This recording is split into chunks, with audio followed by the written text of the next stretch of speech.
Every Canadian worth their maple-flavored bacon knows of the Baronet ladies. No, no, no, not the ones over on that naughty video site. We're talking about the Canadian alternative rock band who played for several years as an indie label before bursting onto the larger scene with a major record deal in the early 90s. Quirky, talented, and amassing a cult following, BNL went on to break through mainstream success but never really lost that original charming weirdness that so endeared them to legions of fans in the Great White North. Sound familiar? Of course it does. At inception, Subaru peddled very capable sedans and wagons that were, with the kindest descriptor available, totally left-field bizarre weird. The SVX Coupe featured windows within windows, the Laurel looked like the box it was delivered in, and those utilizing the rear-facing exterior seats in the bed of a Brat would quickly find themselves using their noggins as a roll bar if the operator failed to keep the thing shiny side up. They were all extremely capable vehicles, though.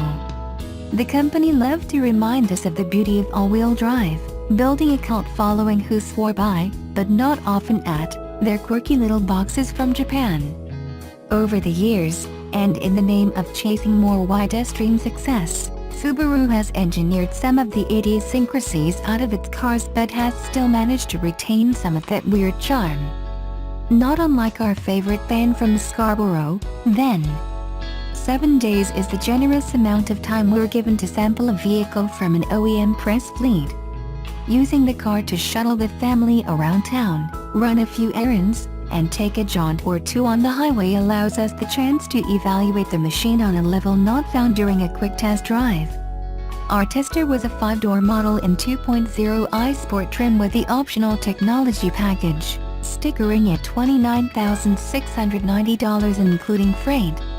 Subaru has always chosen to stick with a boxer layout for its engine, in which the 4 pistons are laid flat and horizontally opposed rather than standing straight up in a line like the cards at Buckingham Palace. This piston placement allows the engine to sit lower in the car than a traditional motor, contributing to a more favorable center of gravity and better handling. Making 152 horsepower and 145 pounds-ft of torque, the Impreza won't challenge any top fuel dragsters, but power delivery from its 2.0L engine is very linear and is more than capable of getting out of its own way. Paired with a continuously variable transmission, the car did a reasonable job of simulating actual gear changes thanks to its pair of paddle shifters behind the leather-wrapped steering wheel.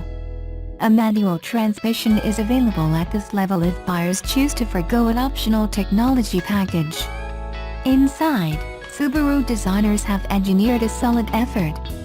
Comfortable bucket seats are installed up front, fitted with deep seating surfaces that help support those of us who are long of leg. Durable textured fabric covers the seats in this sport trim, feeling as if it will wear well over the long term. The armrest on the driver's door is pleasingly soft and squishy, like resting your elbow on a fat puppy.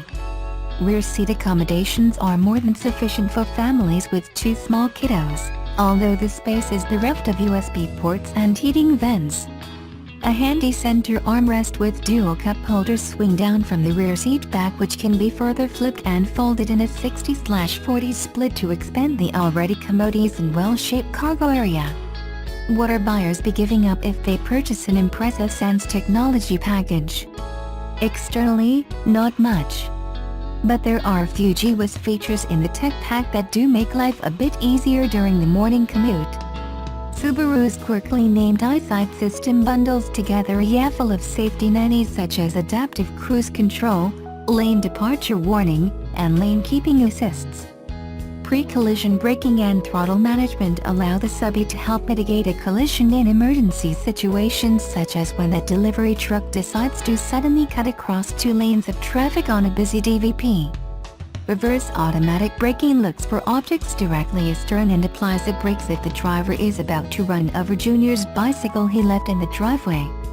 This is one place in which the Impreza shows off its trademark Subaru weirdness. Most of the forward-facing EyeSight features are handled by twin cameras tucked ahead of the rearview mirror near the brim of the windshield. Whatever the system sees other cars, flying saucers, or Cthulhu, is then displayed on a color screen atop the Impreza's dashboard. Vehicles detected immediately ahead are shown enveloped by a yellow beam of light emanating from a digital representation of the very car you are driving, bringing to mind Captain Picard snacking a Romulan warbird using the tractor beam on his Enterprise D. One can muse about the real-world implications of a machine suddenly taking over braking duties from its operator, but EyeSight is a wonderful party trick and a glorious throwback to the days when nobody out-weirded Subaru. This same color screen can be cycled through to display an array of equally strange information, such as the vehicle's current level of incline. Cementing its dedication to keeping just a bit of quirk, the button for disabling the Impreza's lane-keeping system is on the roof. Naturally, this mid-range Impreza has standard features which are found on plenty of other compact 5-door hatchbacks, such as heated seats, with power adjustments for the driver, and a steering wheel which adjusts for reach and brake.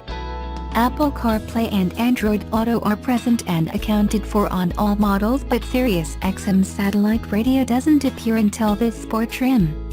Even here, Subaru chooses to do the mundane and expected in just a slightly different way. For example, in a world where most heated seats are controlled by virtual buttons, the boffins at Subaru have seen fit to bestow actual switches in the Impreza. Thank you. This means the heating elements will not turn themselves off when drivers stop the car and nip into Tim Hortons for a double-double.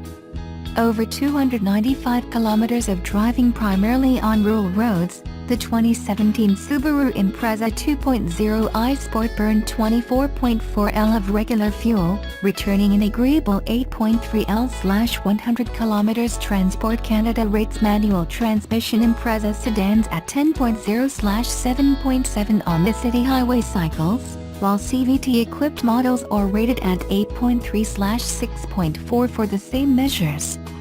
Yes, for once, the stick shift is rated significantly worse on fuel than its automatic brethren.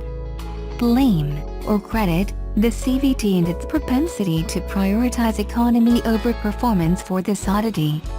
What would I change about this is 2017 Subaru Impreza 5-door. As always, carping about power tops the list. A total of 152 of the finest Pleiades horsepower is a good start, but a bump to an even 200 would do wonders for this machine. I recognize the technological limitations of offering EyeSight with a manual transmission, of course, but that doesn't stop this author from wishing it were possible to spec an Impreza in that manner. Adding USB ports to the rear seat area should also be a priority for the exploding galaxy. Is a cheap way to keep devices charged and quell incessant. Are we there yet? Queries. What are the chances of this new Impreza grabbing a share of the compact car market? Pretty good, methinks. The 2017 model lays down an opening bid of $19,995 plus freight for its convenience trim, coming standard with all-wheel drive and air conditioning. From there, it is a $1,900 walk to the touring trim, primarily adding alloy rims and heated front seats, plus a heating grid for the front wipers. Sirius XM radio and a jumbo infotainment screen don't appear until the $24,395 Sport model, while the Sportec trim adds snazzy 18-inch rims on a sportier suspension and leather seats for the princely sum of $28,595. All trims are available as either a 4-door sedan or the 5-door hatchback Boda style seen here, with the extra cargo space commanding a $900 premium. It's worth the cash. The technology package is a $2,800 option on Sport models and a $1,500 option on Sportec models. Until the gods of technology smile down upon us and see fit to bestow EyeSight with the ability to comprehend a stick shift, our choice is the 5-door Sport trim with a manual transmission. Stickered at $25,295, it contains all the features of our test car save for EyeSight and a proximity key with push-button start. This newest Impreza, with its mainstream styling and comfortable interior resting on new global architecture, thankfully retains some of that quirky goodness for which Subaru earned its name. appealing to the masses while still preserving some of its trademark work? Pinch me.